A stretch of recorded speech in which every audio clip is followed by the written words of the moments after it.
आपका स्वागत है टारगेट सरकारी नौकरी चैनल पर। मैं हूं अर्शद अली। उत्तर प्रदेश शिक्षक पात्रता परीक्षा यानी यूपीटीईटी 2022 के लिए आज हम हिंदी और पर्यावरण के क्वेश्चंस को डिस्कस करेंगे इस मॉडल पेपर में। तो आपसे रिक्वेस्ट है इस वीडियो को लाइक कर दीजिए और चलते हैं हम अपने पहले प्रश्न की ओर। क्वेश्चन नंबर फर्स्ट देखिए, भारत का पहला तितली पार्क किस राष्ट्रीय उद्यान में विकसित किया गया? भारत का पहला तितली पार्क किस राष्ट्रीय उद्यान में बनाया गया? ये सवाल का आंसर आपको पता होगा और ये कर्नाटक में है। याद रखिएगा, कर्नाटक में है। इसका नाम है, ये है बानेरघट्टा राष्ट्रीय उद्यान, या आपको मिल सकता है बानरघट्टा राष्ट्रीय उद्यान या बनेरघट्टा राष्ट्रीय उद्यान, जो भी आप कहना चाहें। तो इस प्रश्न का आंसर हम क्या करेंगे? ऑप्शन ए, बनेरघट्टा या बानरघट्टा राष्ट्रीय उद्यान, जो कि कर्नाटक के बेंगलुरु में है। ऑप्शन ए सही आंसर होगा। इनमें से किस क्षेत्र को भारत में सह्याद्री कहा जाता है? आप जानते हैं जो भारत में पश्चिमी घाट है, यानी भारत में जो पश्चिमी घाट है, वेस्टर्न घाट को ही सह्याद्री के नाम से हम जानते हैं। चलिए सवाल नंबर नेक्स्ट देखेंगे। टाइगर राज्य किस राज्य को कहा जाता है? यानी किस राज्य को हम टाइगर स्टेट के नाम से जानते हैं, और ये नाम है आपका मध्य प्रदेश। मध्य प्रदेश को हम टाइगर स्टेट के नाम से जानते हैं। प्रश्न अगला देखेंगे, विश्व जैव विविधता दिवस कब मनाया जाता है? अगर हम बात करें विश्व जैव विविधता दिवस की, तो ये 22 मई को मनाया जाता है। ऑप्शन सी सही आंसर होगा। नेक्स्ट देखिए, पश्चिमी घाट पारिस्थितिकी विशेषज्ञ पैनल है जिसका नाम है WGEEP के अध्यक्ष कौन है?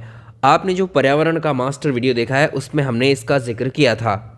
इसका आपसे फुल फॉर्म भी पूछ सकता है, याद रखिएगा, western Ghats ecology expert panel. इसे ही हम जानते हैं गाडगिल कमीशन के नाम से, जो कि माधव गाडगिल इसके अध्यक्ष थे। ऑप्शन सी सही आंसर हो गया। नेक्स्ट देखिए, पृथ्वी के किस भाग में निकेल और लोहे की प्रधानता है? चलिए इसको समझते हैं। पृथ्वी के किस भाग में निकेल और लोहे की प्रधानता है? ये हमारी पृथ्वी है। पृथ्वी का जो ऊपरी हिस्सा है, ऊपरी भाग है जिस पर हम लोग स्थित हैं, इसको हम बोलते हैं भूपर्पटी। ठीक है, इसको हम बोलते हैं क्या? भूपर्पटी। इसके बाद इसके अंदर जब हम जाएंगे, इसका दूसरा हिस्सा क्या कहलाएगा? इसका सेकंड हिस्सा कहलाएगा मेंटल, और इसका सबसे अंदर वाला हिस्सा क्या कहलाएगा? ये होगा कोर। और जो भूपर्पटी है इसमें अधिकता होती है किसकी? इसको हम बोलते हैं सियाल भी बोलते हैं, मतलब सिलिका और एल्यूमिनियम की अधिकता होती है। और जो दूसरी परत है मेंटल, इसमें सिलिका और मैग्नीशियम की अधिकता होती है, इसको बोलते हैं हम सीमा। और तीसरा जो अंदरूनी इसका हिस्सा है, इसमें अधिकता होती है किसकी? एक तो निकेल की और आयरन की, तो इसको बोलते हैं हम नीफे। ठीक है, तो अब हम कह सकते हैं कि पृथ्वी के किस भाग में निकेल और लोहे की प्रधानता होती है? तो ये नीफे। ठीक है, नीफे।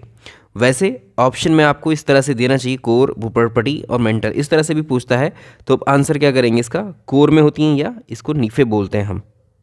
ये यही कहलाता है नीफे मंडल। अब आपसे पूछता है सियाल, सीमा, नीफे, ये किससे संबंधित है? ये पृथ्वी की आंतरिक संरचना से संबंधित टर्म्स हैं। ठीक है, कि पृथ्वी के अंदरूनी हिस्से में कौन से तत्व पाए जा रहे हैं। सवाल अगला देखिए, ज्वार आने के समय सागरीय जल के उभार को हम क्या बोलते हैं? देखिए हम जानते हैं जो हमारी पृथ्वी है, पृथ्वी पर लगभग 70% हिस्से पर इसके जल है। ठीक है, और वो जो जल है पृथ्वी पर, ये जल आपने देखा होगा समुद्र में लहरें उठती हैं।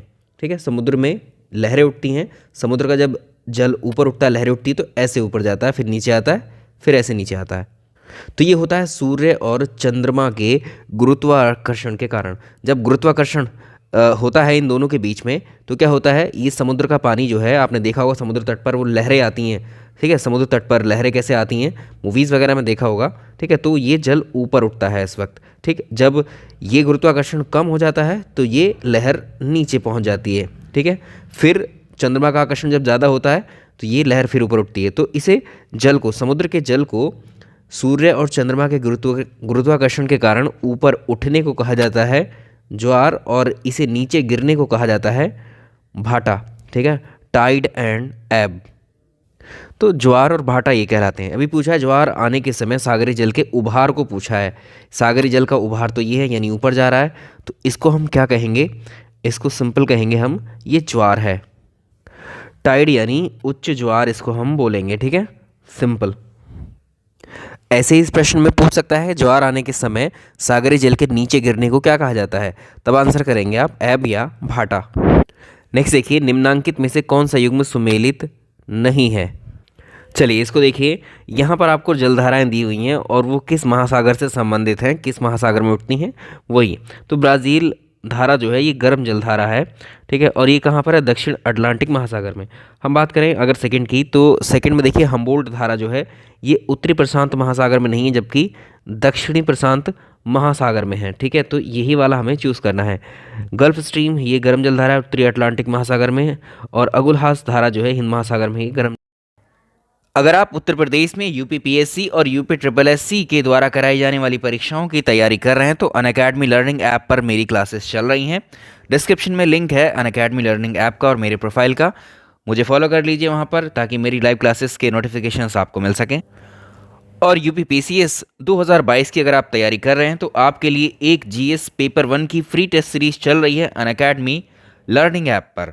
तो यहाँ पर आपको ये फ्री टेस्ट सीरीज़ है जो कि हर संडे को सुबह 10 बजे होती है, और इसकी खास बात यह है स्कॉलरशिप टेस्ट सीरीज़ है, मतलब फ्री टेस्ट सीरीज़ रहेगी। अगर इसमें आप रैंक 1 लेकर के आते हैं तो यूपीपीएससी यूपी ट्रिपल एससी के जो साल भर में जितनी भी परीक्षाएं करवाई जाती हैं उन सभी के कोर्सेस, उन सभी के बैचेस आपको फ्री में अवेलेबल होंगे। तो इसमें 100% स्कॉलरशिप का प्रावधान है रैंक 1 पर।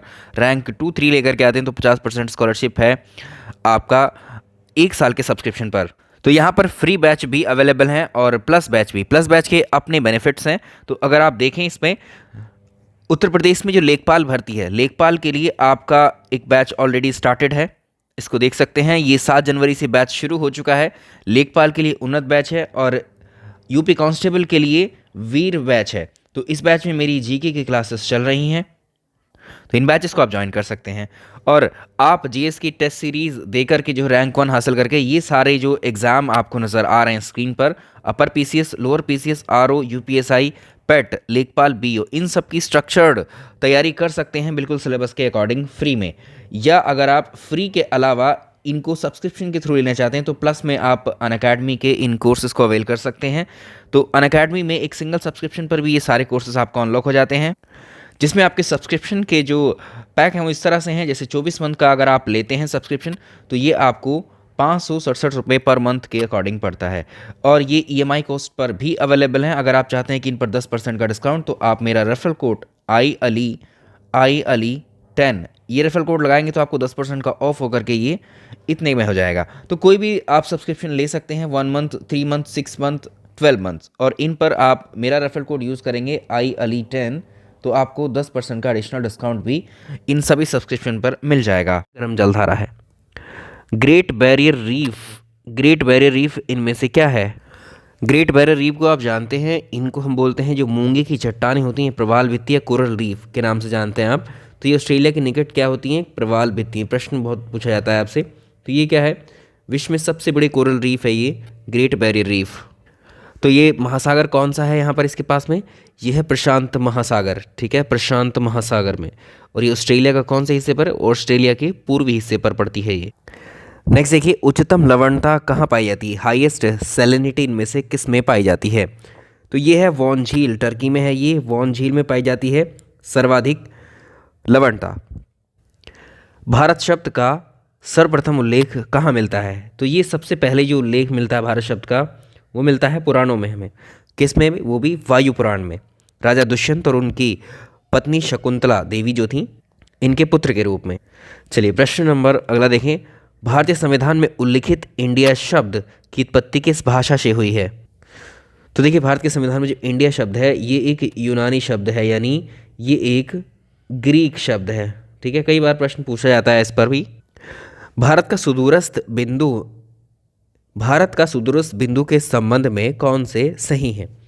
देखिए ये भारत की मुख्य भूमि है, और भारत की मुख्य भूमि में जो कन्याकुमारी है वो क्या है, एक सुदूर बिंदु है, ठीक है। अगर इसमें हम जो अंडमान आइलैंड है, अंडमान एंड निकोबार, इसको भी ऐड कर दें तो इसमें जो ग्रेट निकोबार आइलैंड है, ठीक है, उसमें भी जो ग्रेट निकोबार आइलैंड है यहीं पर है भारत का दक्षिणतम बिंदु या भारत का सुदूरस्थ बिंदु। इसको हम बोलते हैं इंदिरा पॉइंट, ठीक है, ये है इंदिरा पॉइंट।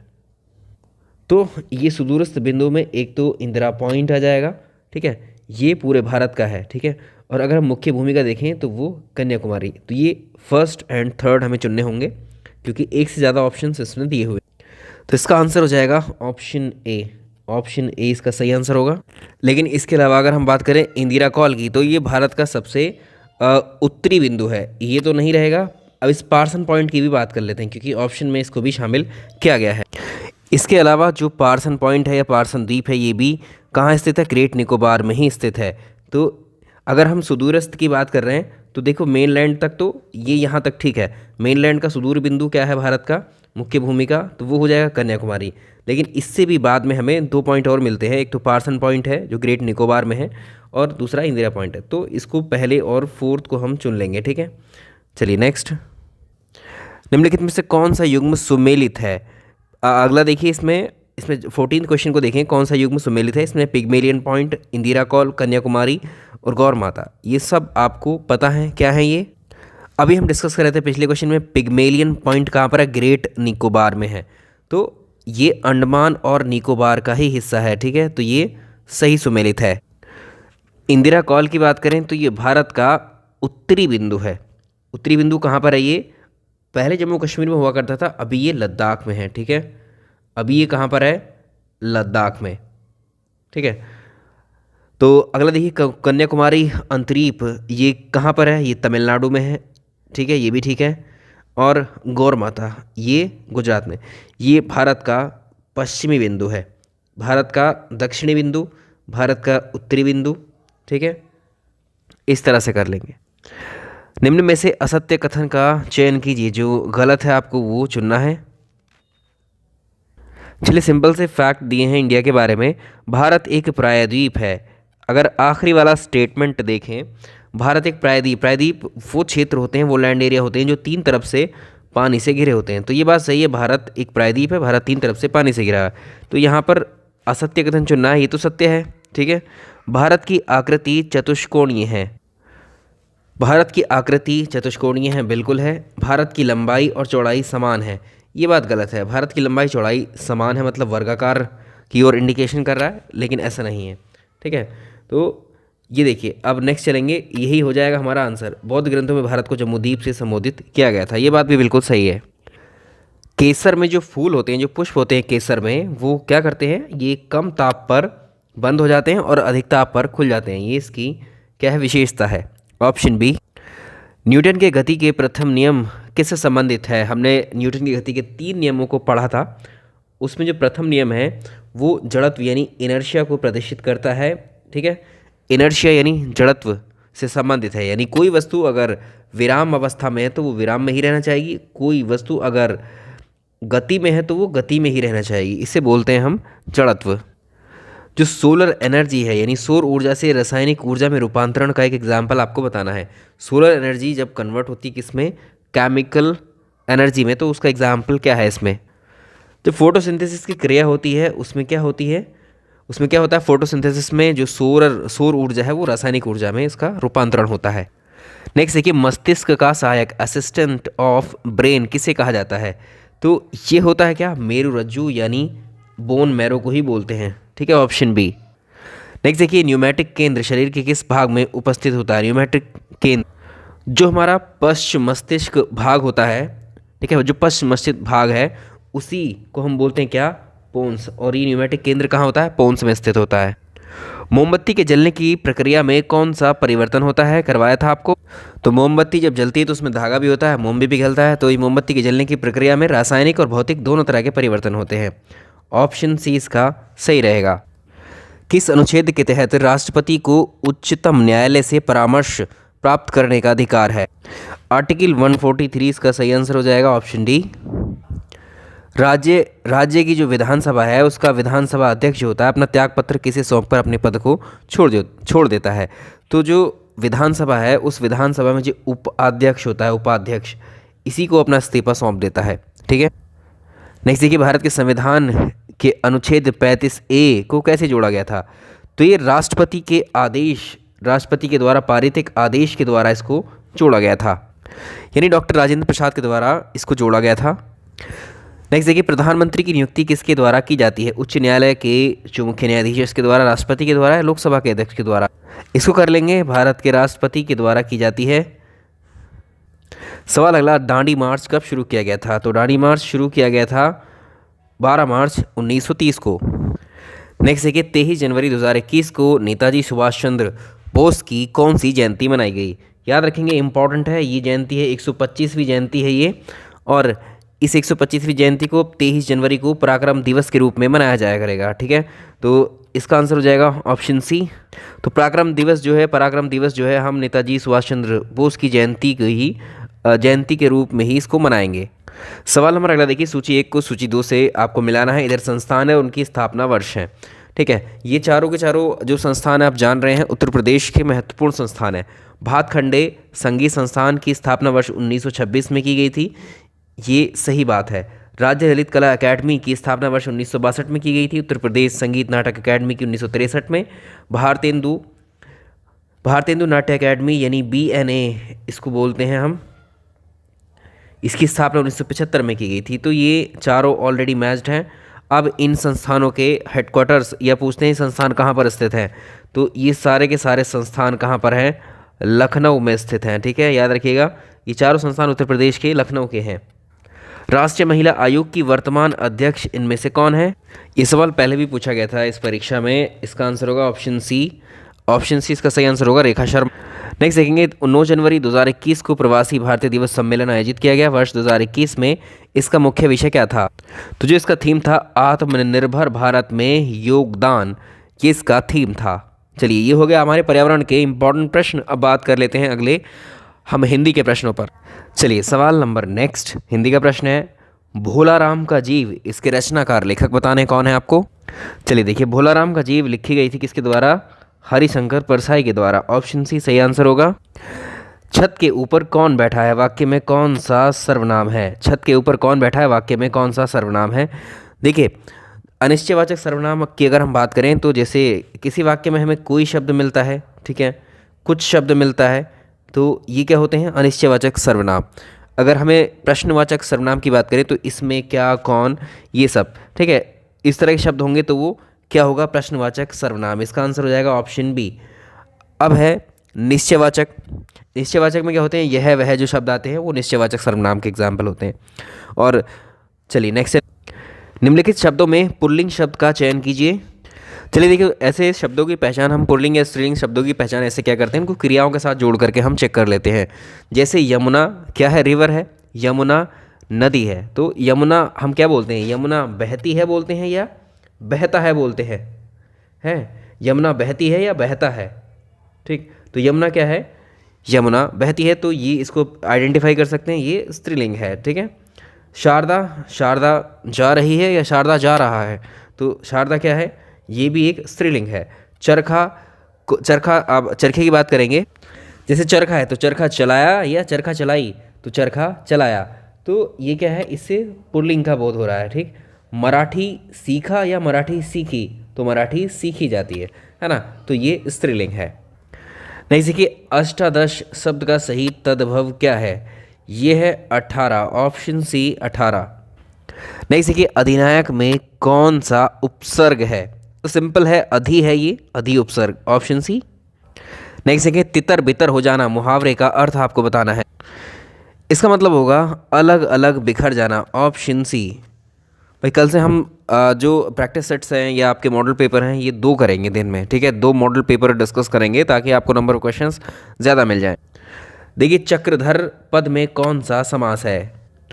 चक्रधर, इस पर हमने पहले भी प्रश्न किए थे, मतलब पहले क्वेश्चन किए थे इससे पहले दूसरे मॉडल में। तो चक्र को धारण करने वाला कौन है? ठीक है, चक्रधर। तो ये बहुब्रीहि समास हो जाएगा। Option C. नेक्स्ट देखिए, दया शब्द का विलोम आपको बताना है। तो निराशा का आप बता सकते हैं, इसका विलोम क्या होगा? आशा।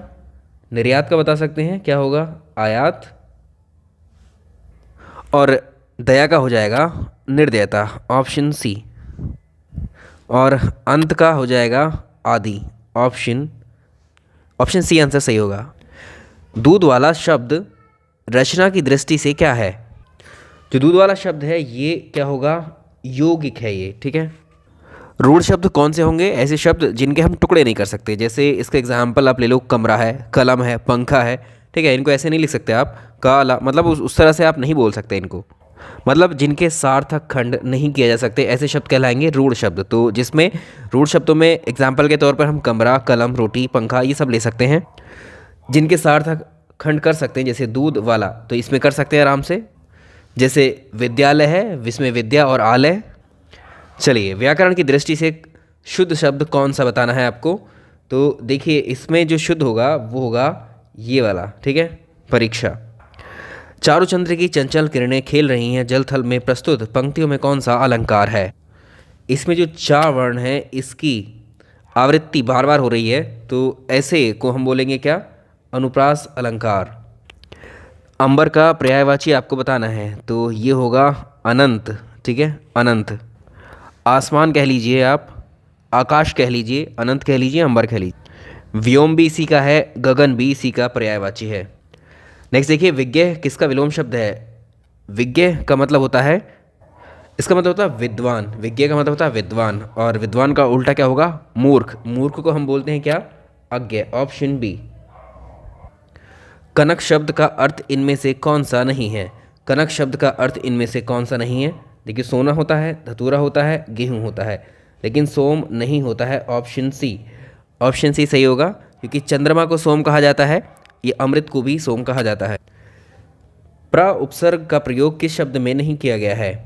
तो देखिए, इसमें देखें, अगर इनको चेक करें तो उसमें प्र प्लस भार ये सही है, ठीक है। अगला देखिए, प्रकृति में देखिए प्र प्लस कृति। अगला देखिए प्र प्लस अध्यापक, और प्रत्येक में देखिए प्रति प्लस एक। किस में नहीं है प्र उपसर्ग? तो ऑप्शन डी, प्रत्येक में नहीं है। अभिवादन शब्द का पर्यायवाची शब्द कौन सा नहीं है? तो ये है स्वाभिमान, ठीक है, ऑप्शन डी। उजला का तत्सम रूप इनमें से कौन सा है? उजला का तत्सम रूप है क्या? उज्ज्वल। Option C. नेक्स्ट देखिए, निम्नलिखित व्यंजनों में से किस व्यंजन का उच्चारण स्थान तालव्य बताना है आपको। किस व्यंजन का उच्चारण स्थान जो है तालव्य है? तो आंसर होगा इसका ऑप्शन बी, झा। तो इसमें चावर्ग, शाह और या ये सब इसी में आते। तद्भव और तत्सम का कौन सा मेल गलत है? इसका आंसर होगा छेनी और छिद्र, ठीक है। तो ये होगा छेद की, ठीक है, ये होगा क्या? छेद की, और ये छेद, ये सही होगा। नेक्स्ट देखेंगे, काश में उसे देख पाता वाक्य में चिन्ह है, तो ये क्या है? विस्मय सूचक है। ऑप्शन डी, क्योंकि ये जो है इस चिन्ह की बात कर रहा है। तो पूर्ण विराम जो हम लगाते हैं वो सिंपल होता है इस तरह से ही, अर्ध विराम इस तरह से रहेगा, और अगर हम बात करें प्रश्न सूचक की, ये इस तरह से होगा, और विस्मय सूचक क्या होता है? इस तरह से। मुझे ठंडा पानी चाहिए वाक्य में जो पानी शब्द है वो क्या है? पानी शब्द क्या है? एक वचन है, ठीक है, एक वचन है। एक वचन में और कौन कौन आते हैं? तो जैसे पानी हो गया, आग हो गया, वर्षा हो गया, दूध हो गया, ठीक है, ये सब क्या है? एक वचन है। सुनहले शेवाल जो है कविता के कवि कौन है? तो ये हैं सच्चिदानंद, हीरानंद, वात्स्यायन, अज्ञे। Option C. निम्नलिखित वाक्यों में से व्याकरण की दृष्टि से कौन सा अशुद्ध वाक्य है? उत्तम व्यक्ति दीनों पर अनुग्रह करते। तो देखिए, इसमें अगर देखें इसको, मैंने गुरुजी के दर्शन किए, जबकि मैंने नहीं होता है, ये होता है क्या? मैंने गुरुजी के दर्शन किए। शुद्ध वर्तनी वाला शब्द इनमें से कौन सा है? सिंपल कर सकते हैं, ये निरक्षर है। अगला देखिए, अन्न प्रत्यय के प्रयोग से जो शब्द नहीं बना है वो बताना है आपको। तो ये है क्या? अगर हम देखें, ढक्कन, मनन, चिंतन, इन तीनों में अन्न प्रत्यय है। अगर हम देखें भटका, इसमें जो है अप्रत्यय है। Option C. दिए गए शब्दों में भिन्न अर्थ वाला शब्द आपको बताना है कौन सा है। तो अगर इन तीनों शब्दों को देखो, आत्मजा, नंदिनी, कन्या, ये तीनों शब्द होते हैं पुत्री के लिए इस्तेमाल, और जो भार्य शब्द है ये होता है पत्नी के लिए या अर्धांगिनी, ठीक है। तो ऑप्शन डी। जलधारा पद में कौन सा समास है? तो ये होगा संबंध तत्पुरुष, ठीक है। तो इसका आंसर ऑप्शन ए होगा। चलिए, सवाल नंबर नेक्स्ट देखिए, आधुनिक मनोविज्ञान का बहुत ही महत्वपूर्ण प्रमुख विषय क्या है? तो ये होता है व्यक्तित्व, ठीक है, ऑप्शन बी।